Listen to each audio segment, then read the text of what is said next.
नाचने गाने वाले, और क्या अभद्र क्या गलत मैंने कर दिया इस कुंभ में आके। तरीके का विवाद हुआ है, उसके बाद आप इस कुंभ को छोड़ने की प्लानिंग कर रही हैं? हाँ, क्योंकि ये जितने बड़े बड़े साधु संत खुद को बता रहे हैं और जिस तरह की अभद्र टिप्पणियां ये कर रहे हैं एक महिला को लेके जो उनकी बेटी समान है, उसके बाद वो ऐसा बोल रहे हैं, तो उनको शर्म आनी चाहिए कि एक लड़की जो धर्म से जुड़ने के लिए आई थी, धर्म को जानने के लिए आई थी, सनातन संस्कृति को जानने के लिए आई थी, आपने उसे इस लायक भी नहीं छोड़ा कि वो पूरे कुंभ में रुक पाए। वो कुंभ जो हमारी जीवन में एक बार आएगा, आपने वो कुंभ एक इंसान से छीन लिया। तो इसका पुण्य का तो नहीं पता, लेकिन ये जो आनंद स्वरूप जी है इनको पाप जरूर इस चीज का लगेगा, इतना मैं बोल के जा रही हूँ। हर्षा, आप भावुक हो चुकी हैं, क्या कहना चाहेंगी अपने जो आप लोग के साथ, आपके साथ जो लोग हैं, आपके फैंस हैं, उनको? देखिए, मैं युवाओं को प्रेरित करने आई थी, मैं युवाओं को आगे बढ़ाने के लिए आई थी, अपने धर्म से संस्कृति से जोड़ने के लिए आई थी, लेकिन यहाँ कुछ लोगों ने मुझे ही धर्म से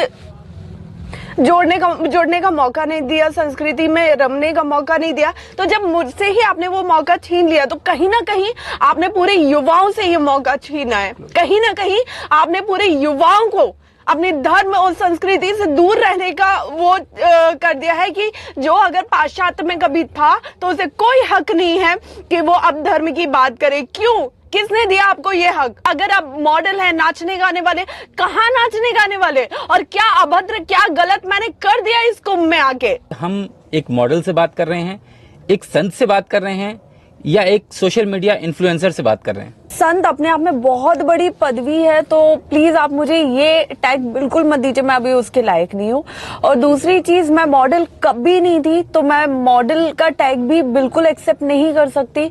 मैं एक साधारण सी शिष्या हूँ जो अपने गुरुदेव के सानिध्य में महाकुंभ को जानने के लिए, महसूस करने के लिए, समझने के लिए इस महाकुंभ में तीर्थराज प्रयाग में आई है। जिस तरीके से संगम जाने को लेकर वे एक विवाद हुआ कि आपने शाही स्नान में जो है वहाँ किया, उस पर क्या कहना है आपका? तो मेरी शाही सवारी में बैठने की, जिसपे काफी विवाद मैं सुन रही हूँ, देख रही हूँ कि हो रहे हैं, वो विवाद का कोई मुद्दा था ही नहीं, क्योंकि उसमें केवल मैं नहीं बैठी थी, केवल मैंने भगवा शॉल नहीं ओढ़ा था। तो और सबसे बड़ी बात कि अगर हिंदू होने के नाते, सनातनी होने के नाते हमने भगवा शॉल ओढ़ा हुआ है, तो ये भी गर्व की बात है। जितने भी शाही सवारियां निकल रही थी अलग अलग अखाड़ों की, आश्रमों की, उन सब में गृहस्थ लोग बैठे हुए थे, भक्त बैठे हुए थे अपने गुरु के साथ, तो ये कोई विवाद का मुद्दा था ही नहीं। मन में किसी तरीके का कष्ट आ रहा है आपको? बिल्कुल हो रहा है। भारत की एक बेटी सनातन धर्म की तरफ रुझान दिखा रही है, सनातन संस्कृति में रुझान दिखा रही है, तो आप उसका अपमान कर रहे हैं, आप उसका बहिष्कार कर रहे हैं, और आपको उसके लिए तरह तरह की अभद्र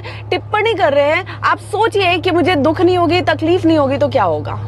आपकी पुरानी तस्वीरों को वायरल करके बार बार आपको टैग किया जा रहा है, आपको लिखा जा रहा है। देखिए, मेरी पुरानी तस्वीरों में कुछ भी गलत नहीं है। मैंने दारू पीते हुए मेरे कोई वीडियोस, फोटो सामने आए हैं, ना नॉनवेज खाते हुए सामने आए हैं।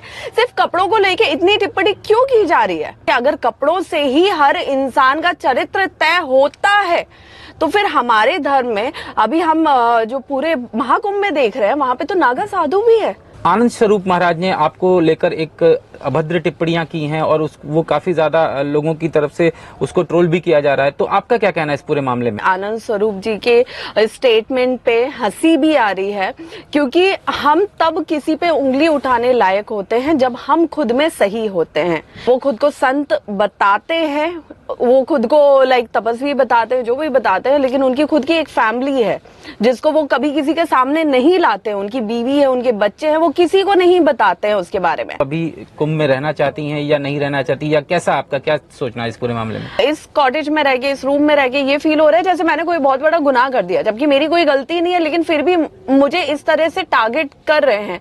तो अब जहाँ पे पहले मैं आई थी पूरे महाकुंभ में रहने की मंशा से, इच्छा से, वहां अब शायद मैं नहीं रह पाऊंगी, क्योंकि जब मैं खुल के बाहर सांस नहीं ले सकती हूँ, बाहर जा ही नहीं सकती हूँ, कुछ देख नहीं सकती हूँ, मुझे पूरे 24 घंटे इसी रूम को देखना पड़ रहा है, तो इट्स बेटर कि मैं फिलहाल यहाँ से चली जाऊँ।